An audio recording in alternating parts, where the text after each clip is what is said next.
Hello friends, ನಮಸ್ಕಾರ. I am Manjunath IG, ನಿಮ್ಮ ಪ್ರೀತಿ English trainer. ನಿಮ್ಮನ್ನು ಇಂದಿನ ವಿಡಿಯೋದಲ್ಲಿ ಸ್ವಾಗತಿಸ್ತಾ ಇದ್ದೀನಿ. ಫ್ರೆಂಡ್ಸ್, ಇಂದಿನ ವಿಡಿಯೋದಲ್ಲಿ ನಾವು ಈ ಗೆಟ್ ಅನ್ನುವಂತ ಕ್ರಿಯಾಪದಕ್ಕೆ ಸಂಬಂಧಪಟ್ಟಂತಹ ಕೆಲವಷ್ಟು useful spoken English daily used sentence ಗಳನ್ನ ಕಲಿಲಿಕ್ಕೆ ಹೋಗ್ತಾ ಇದ್ದೀವಿ.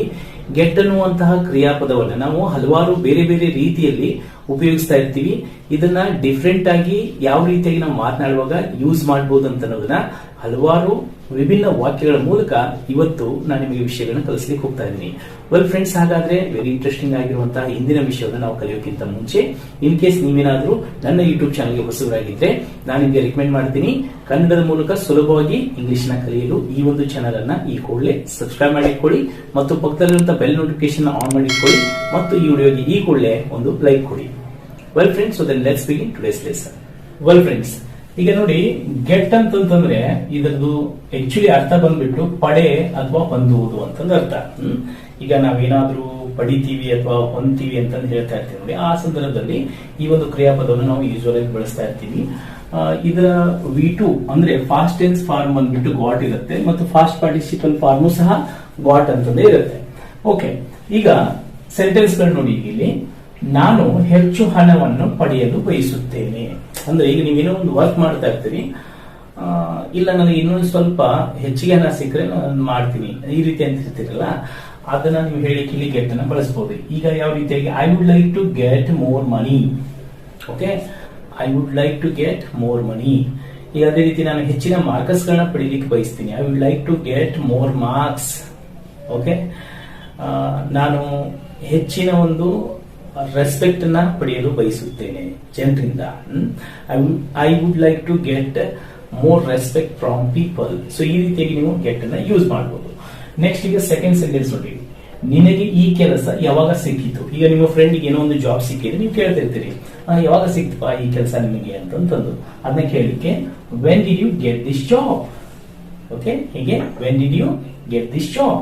ನೆಕ್ಸ್ಟ್, ಇಂದು ಬೆಳಿಗ್ಗೆ ನನಗೆ ನನ್ನ ಹಳೆಯ ಸ್ನೇಹಿತನ ಫೋನ್ ಬಂದಿತ್ತು ಅಂತಂದು ನೀವು ಮಾತಾಡ್ತಾ ಇರ್ತೀರಿ. ಕೆಲವೊಮ್ಮೆ ನೀವು ನಿಮ್ಮ ಓಲ್ಡ್ ಫ್ರೆಂಡ್ ಯಾವಾಗಲೂ ಫೋನ್ ಮಾಡಿರ್ತಾರೆ, ಇಲ್ಲಪ್ಪ ನನ್ನ ಹಳೆಯ ಫ್ರೆಂಡಿನ ಒಂದು ಫೋನ್ ಬಂದಿತ್ತು ಇವತ್ತು ಅಂತ ಅಂತಿರುವ. ಫೋನ್ ಬಂದಿತ್ತು ಅಂತ ಅನ್ನೋದಕ್ಕೆ ಇಲ್ಲಿ ಗೆಟ್ ಅ ಕಾಲ್ ಅಂತಂತ ನಾವು ಯೂಸ್ ಮಾಡಬೇಕು. ಅವಾಗ ನಾವು ಗೆಟ್ ಅನ್ನ ಯೂಸ್ ಮಾಡಬೇಕು. ಗೆಟ್ ಅ ಕಾಲ್ ಅಂತಂತ ಇರುತ್ತೆ, ಬಟ್ ಇದು ಬಂದಿತ್ತು ಅಂತಂದ್ರೆ ಫಾಸ್ಟ್ ಟೆನ್ಸ್ ಅಲ್ಲಿ ಇರೋದ್ರಿಂದ ಅದನ್ನ ಯಾವ ರೀತಿ ಮಾಡ್ತೀವಿ ನಾವು? I got a call from one of my old friend this morning. I got a call from one of my old friend this morning. Okay, next, ನಿನ್ನ ಚಹಾ ಆರುತ್ತಿದೆ. ಈಗ ನೀವು ನಿಮ್ಮ ಫ್ರೆಂಡ್ ಟೀ ಕುಡಿ ಕೂತಿದ್ದೀರಾ. ಓಕೆ, ಅವಾಗ ನಿಮ್ಮ ಫ್ರೆಂಡ್ ಇನ್ನು ಟೀ ಕುಡಿತಾ ಇಲ್ಲ. ಅವಾಗ ನೀವಂತೀರಿ, ಇಲ್ಲಪ್ಪ ಟೀ ತಗೋ, ಅದು ಆರ್ತಾ ಇದೆ ಅಂದ್ರೆ ಅದರ ಅರ್ಥ ಏನು? ತಣ್ಣಗಾಗುತ್ತಿದೆ ಅಂತಂದು. ಸೊ ಈಗ ಇಲ್ಲಿ ಇದನ್ನ ಹೇಳಿಕ್ಕೂ ಸಹ ನಾವು ಗೆಟ್ ಕೋಲ್ಡ್ ಅಂತಂದು ಯೂಸ್ ಮಾಡ್ಬೇಕಾಗತ್ತೆ. ಸೊ ಈಗ ಇಲ್ಲಿ your tea is getting cold. ಇಲ್ಲಿ ಗೆಟ್ ಅಂತ ಅನ್ನೋದು ಎದಕ್ಕೆ ಯೂಸ್ ಆಗ್ತಾ ಇದೆ? ಇಲ್ಲಿ ತಣ್ಣಗಾಗು ಅಥವಾ ಆರು ಅನ್ನೋ ಅರ್ಥದಲ್ಲಿ ಇದು ಯೂಸ್ ಆಗ್ತಾ ಇದೆ. ನೆಕ್ಸ್ಟ್, ನೀನು ಬೇಗನೆ ಹುಷಾರಾಗುತ್ತೀಯಾ? ಈಗ ಯಾರೋ ಒಬ್ಬ ನಿಮ್ಮ ಫ್ರೆಂಡಿಗೆ ಅವ್ರಿಗೆ ಆರಾಮಿಲ್ಲ, ಅನಾರೋಗ್ಯದಿಂದ ಅವರು ಮಲಗಿದ್ದಾರೆ. ಅವಾಗ ನೀವು ಹೋಗಿರ್ತೀರಿ. ನೋಡ್ಲಿಕ್ಕೆ ಹೋದಾಗ ಏನಂತೀರಿ? ಡೋಂಟ್ ವರಿ, ಏನು ಭಯ ಪಡಬೇಡ, ಬೇಗನೆ ಹುಷಾರಾಗ್ತೀಯಾ. Okay, don't worry, you will soon get better. ಇಲ್ಲಿ ಗೆಟ್ ಬೆಟರ್ ಅಂತಂದ್ರೇನು? ಬೇಗನೆ ಆರಾಮಾಗುತ್ತೀಯಾ ಅಥವಾ ಹುಷಾರಾಗುತ್ತೀಯ ಅಂತನ್ನುವಂತ ಅರ್ಥವನ್ನ ಇದು ಕೊಡ್ತಾ ಇದೆ. ಒರಿಜಿನಲ್ ಅರ್ಥ ಬಂದ್ಬಿಟ್ಟು ಪಡೆ ಅಥವಾ ಹೊಂದುವುದು, ಬಟ್ ಡಿಫ್ರೆಂಟ್ ಆದಂತಹ ಸೆಂಟೆನ್ಸ್ ಗಳಲ್ಲಿ ಇದು ಡಿಫ್ರೆಂಟ್ ಆಗಿ ಒಂದು ಮೀನಿಂಗ್ ಅನ್ನ ಕೊಡ್ತಾ ಇದೆ. ಅರ್ಥ ಆಯ್ತಲ್ವಾ? ಓಕೆ, ನಾವು let us see some more sentences. Well friends, ಈಗ ನೆಕ್ಸ್ಟ್ ಸೆಂಟೆನ್ಸ್ ನೋಡಿ. ಅವನು ನಿನ್ನನ್ನು ಸಮಸ್ಯೆಯಲ್ಲಿ ಸಿಕ್ಕಿಸಲು ಪ್ರಯತ್ನಿಸುತ್ತಿದ್ದಾನೆ. ಈಗ ನಿಮ್ಮ ಯಾರೋ ಒಬ್ಬ ಫ್ರೆಂಡ್ ಇರ್ತಾನೆ, ಅವನು ಅನ್ನೆಸರಿಯಾಗಿ ನಿಮಗೆ ಯಾವುದೇ ಒಂದು ಪ್ರಾಬ್ಲಮ್ ನಲ್ಲಿ ಸಿಕ್ಕಿಸ್ಲಿಕ್ಕೆ ಪ್ರಯತ್ನ ಪಡ್ತಾ ಇರ್ತಾನೆ. ಅವಾಗ ನೀವು ಅಂತಿರಲ್ವಾ, ಅವನು ನಿನಗೆ ಅನ್ನೆಸರಿಯಾಗಿ ಈ ರೀತಿ ಸಮಸ್ಯೆಯಲ್ಲಿ ಸಿಕ್ಕಿಸಲು ಪ್ರಯತ್ನಿಸ್ತಾ ಇದ್ದಾನೆ ಅಂತಂದು. ಅದನ್ನ ನಾವು ಹೇಳಿಕ್ಕೆ he is trying to get you into trouble. ಅಂದ್ರೆ get someone into trouble ಅಂತಂದ್ರೆ ಸಮಸ್ಯೆಯಲ್ಲಿ ಸಿಲುಕಿಸುವಂತಂದು ಇಲ್ಲಿ ಅರ್ಥ ಕೊಡುತ್ತೆ. ಓಕೆ, ನೆಕ್ಸ್ಟ್, ನಾನು ತಯಾರಾಗುತ್ತೇನೆ. ಈಗ ನೀವು ಎಲ್ಲಿಗೆ ಹೋಗ್ಲಿಕ್ಕೆ ನಾನು ರೆಡಿ ಆಗ್ತೀನಿ ಅಂತಂದು ಹೇಳ್ತೀರಲ್ವಾ, ಸೊ ಅದನ್ನ ಹೆಂಗ್ ಹೇಳ್ಬೇಕು? I will get ready. ಇಲ್ಲಿ ರೆಡಿ ಆಗುವಂತಕ್ಕೆ ಗೆಟ್ ರೆಡಿ ಅಂತಂದು ಯೂಸ್ ಆಗುತ್ತೆ. ನೆಕ್ಸ್ಟ್, ನಾನು ನನ್ನ ಮಕ್ಕಳನ್ನು ಶಾಲೆಗೆ ತಯಾರು ಮಾಡುತ್ತೇನೆ. ಈಗ ಆಸ್ ಅ ಹೌಸ್ ಮೇಕರ್ ಆಗಿ ನೀವು ನಿಮ್ಮ ಮಕ್ಕಳನ್ನ ಶಾಲೆಗೆ ಕಳಿಸ್ಲಿಕ್ಕೆ ತಯಾರು ಮಾಡ್ತಾ ಇರ್ತೀರಲ್ವಾ, ನನ್ನ ಮಕ್ಕಳನ್ನ ಶಾಲೆಗೆ ಹೋಗ್ಲಿಕ್ಕೆ ತಯಾರು ಮಾಡ್ತೀನಿ ಅಂತ ಹೇಳಿಕ್ಕೆ I will get the children ready for school. Okay, ಇದನ್ನ ನೀವು I will make my children ready for school ಅಂತಂದು ಹೇಳ್ಬೋದು. ಆದ್ರೆ ಇಲ್ಲಿ ಗೆಟ್ ಅನ್ನೋದನ್ನು ಸಹ ನೀವು ಯೂಸ್ ಮಾಡಬಹುದು. ನೆಕ್ಸ್ಟ್, ಈ ರೀತಿಯ ಸುದ್ದಿಗಳು ಬೇಗನೆ ಹರಡುತ್ತವೆ. ಈಗ ಯಾವ್ದಾದ್ರು ಒಂದು ಬ್ಯಾಡ್ ನ್ಯೂಸ್ ಇದ್ರೆ ಅದು ಬೇಗನೆ ಸ್ಪ್ರೆಡ್ ಆಗುತ್ತೆ ಅಂತ ಅಂತಿರ್ತಿರಲ್ವಾ, ಅದನ್ನ ಹೇಳಿಕ್ಕೆ such A news gets around very fast. ಇಲ್ಲಿ ಗೆಟ್ಸ್ ಅರೌಂಡ್ ಅಂತಂದ್ರೆ ಬೇಗನೆ ಹರಡು ಅಂತಂತಂದು ಇಲ್ಲಿ ಇದು ಯೂಸ್ ಆಗ್ತಾ ಇದೆ. ನೆಕ್ಸ್ಟ್, ನಾನು ಬೆಳಿಗ್ಗೆ 4 ಗಂಟೆಗೆ ಏಳುತ್ತೇನೆ. Okay, I get up at 4 in the morning. Okay, I get up at 4 o'clock in the morning ಅಂತಂದು ಹೇಳ್ಬೋದು, ಅಥವಾ I get up at 4 AM ಅಂತಂದು ಸಹ ಇಲ್ಲಿ ಹೇಳ್ಬೋದು. ಓಕೆ, ಇಲ್ಲಿ ಗೆಟ್ ಅಪ್ ಅಂತಂದ್ರೆ ಇದು ಇಲ್ಲಿ ಫ್ರೇಸಲ್ ವರ್ಬ್ ಆಗಿದ್ದು ಯೂಸ್ ಆಗ್ತಾ ಇದೆ.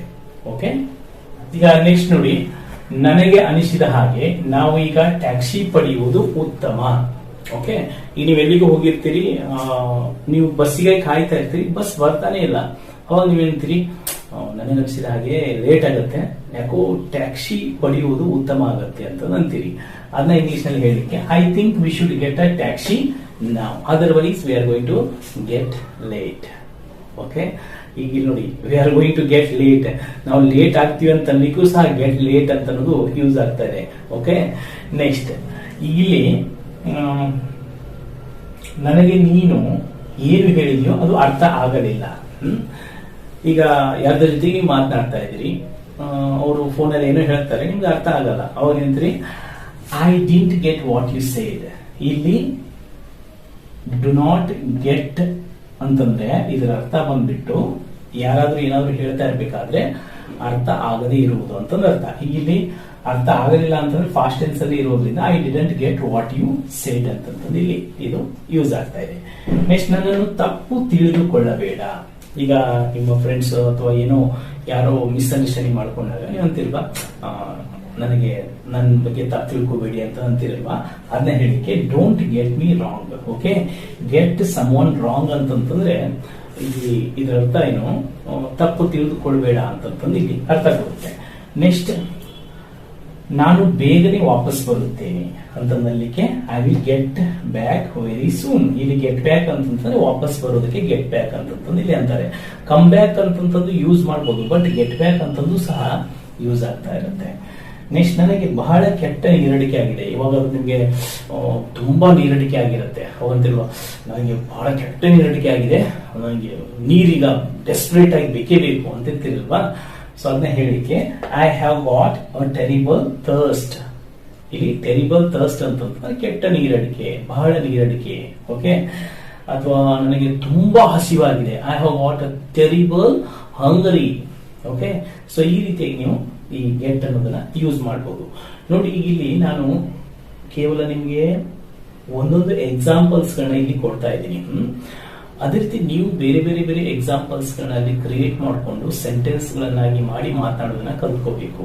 ಅಂದ್ರೆ ಯೂಶುವಲ್ ಆಗಿ ಏನಾಗುತ್ತೆ, ನಾವು ಕ್ರಿಯಾಪದವನ್ನ ಒಂದೇ ಮೀನಿಂಗ್ ನಾವು ತಿಳ್ಕೊಂಡಾಗ ಕ್ರಿಯಾಪದದ್ದು ಅದ್ರಲ್ಲಿ ಆಕ್ಚುಲಿ ಪಡೆ ಅಥವಾ ಹೊಂದು ಅಂತಂದಿದೆ. ಬಟ್ ಇಲ್ಲಿ ನೋಡಿ, ಹಲವಾರು ಡಿಫ್ರೆಂಟ್ ಆದಂತಹ ಸನ್ನಿವೇಶಗಳಲ್ಲಿ ಗೆಟ್ ಅನ್ನೋದು ಯೂಸ್ ಆಗ್ತಾ ಇದೆ. ಅರ್ಥ ಆಗ್ತಾ ಇಲ್ವಾ? So got it. ನೋಡಿ, ಈಗ ನಾನೇನಂದೆ ಗಾಟ್ ಇಟ್, ಅರ್ಥ ಆಯ್ತಾ? ಓಕೆ, ಇಲ್ಲಿ ಸಹ ಗೆಟ್ ಅನ್ನೋದು ಗಾಟ್ ಇಟ್ ಅಂತಂದು ಅಂದ್ರೆ ಫಾಸ್ಟ್ ಟೆನ್ಸ್ ಅಲ್ಲಿ ನಿಮ್ಗೆ ಅರ್ಥ ಆಯ್ತಾ ಅಂತಂದು ಕೇಳಿಕ್ಕೆ ಹ್ಯಾವ್ ಯು ಗಾಟ್ ಇಟ್ ಅಂತ ಅನ್ನೋದು ನಾನು ಗಾಟ್ ಇಟ್ ಅಂತಂದು ಯೂಸ್ ಮಾಡಿದೆ. Okay, got it. If you have got it, so please mention it in a comment box. Yes sir, I have got it ಅಂತಂದು ಕಾಮೆಂಟ್ ಮಾಡಿ. Okay, don't hello, so don't go away. ಇನ್ನು ಹಲವಾರು sentence ಗಳಿದ್ದಾವೆ, ಅವುಗಳನ್ನು ಈಗ ಕಲಿಯೋಣ. S friends, ಈಗ next ನೋಡಿ, ನನಗೆ ನೆಗಡಿ ಆಗಿದೆ. ಓಕೆ, ಈಗ ನೆಗಡಿ ಬಂದಾಗ ನನ್ನ ನೆಗಡಿ ಆಗಿದೆ ಅಂತ ಅಂತಿರ್ತೀರಲ್ವಾ, ಸೊ ಅದನ್ನ ಹೇಳಿ I have got a cold. Cold ಅಂತಂದ್ರೆ ನೆಗಡಿ. ಓಕೆ, ಈಗ ಅವನಿಗೆ ಯಾಕೋ ಒಂಚೂರು ಜ್ವರ ಬಂದಂಗಿದೆ ಅಂತ ಅಂತಿರ್ತೀರಲ್ವಾ, ಅದನ್ನ ಹೇಳಿ ಹಿ has got a fever. Okay, he has got a fever. Okay, he has got a fever. ನನಗೆ ತಲೆನೋವು ಇದೆ ಅಂತಂದ್ರೆ ಹೇಳಿ ಐ ಹ್ಯಾವ್ ಗಾಟ್ ಅ ಹೆಡ್ಯಾಕ್. ಹೆಡ್ಯಾಕ್ ಅಂತಂದ್ರೆ ತಲೆನೋವು.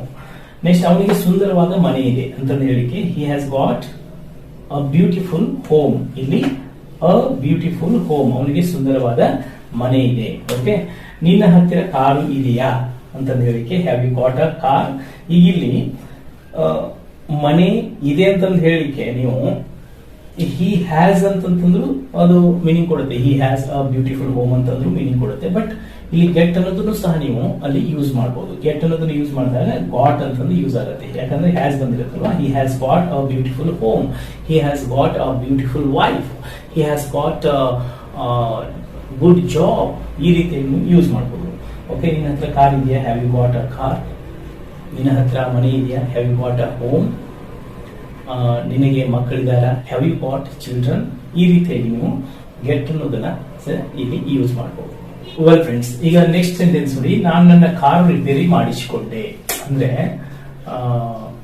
ನಿಮ್ದೊಂದು ಕಾರ್ ಇರುತ್ತೆ, ನೀವು ಕಾರು ರಿಪೇರಿ ಮಾಡಿಸಿಕೊಂಡಿರ್ತೀರಿ ಬೇರೆಯವ್ರ ಹತ್ರ. ಓಕೆ, ಸೊ ಈಗ ನಾನು ರಿಪೇರಿ ಮಾಡ್ತೀನಿ ಅಂತ ಐ ರಿಪೇರ್ ಅಂತಂದು ಹೇಳ್ಬೋದು. ನಾನು ರಿಪೇರಿ ಮಾಡಿಸಿಕೊಂಡೆ ಅಂತಂದು ಹೇಳ್ಬೇಕಾದ್ರೆ ಇಲ್ಲಿ ಗೆಟ್ ಮೈ ಕಾರ್ ರಿಪೇರ್ಡ್ ಅಂತಂದು ಇಲ್ಲಿ ಯೂಸ್ ಮಾಡಬೇಕು. Okay, I got my car repaired.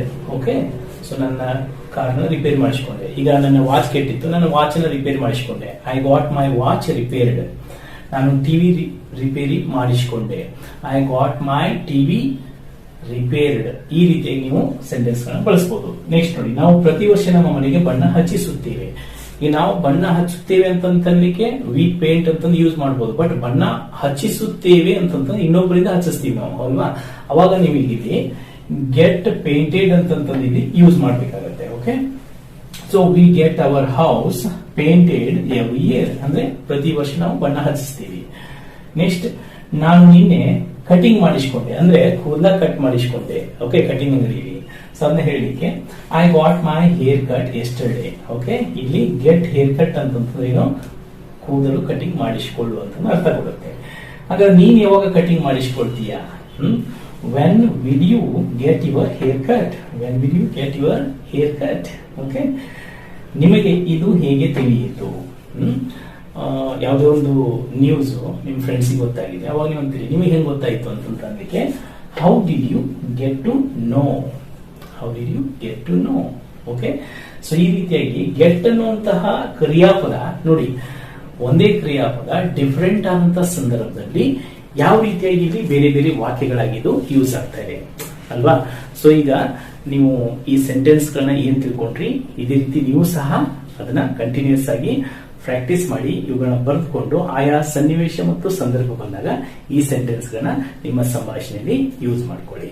Well friends, ಹಾಗಾದ್ರೆ ಐ ಹೋಪ್ ನಿಮಗೆ ಇವತ್ತಿನ ವಿಡಿಯೋ ಇಷ್ಟ ಆಗಿದೆ ಅಂತ ಅನ್ಕೊಳ್ತೀನಿ. ಈ ವಿಡಿಯೋ ನಿಮ್ಗೆ ಹೇಗೆ ಅನಿಸ್ತು ಅಂತಂದ್ರೆ ಕೆಳಗಡೆ ಕಾಮೆಂಟ್ ಬಾಕ್ಸ್ ಅಲ್ಲಿ ಕಾಮೆಂಟ್ ಮಾಡಿ ತಿಳಿಸಿ. ಮತ್ತು ಈ ವಿಡಿಯೋ ನಿಮ್ಗೆ ಇಷ್ಟ ಆಗಿದ್ರೆ ನಿಮ್ಮ ಫ್ರೆಂಡ್ಸ್ ಮತ್ತು ರಿಲೇಟಿವ್ಸ್ ಎಲ್ಲರಿಗೂ ಶೇರ್ ಮಾಡಿ ಅಂತ ಹೇಳ್ತಾ with this I am going to end today's video.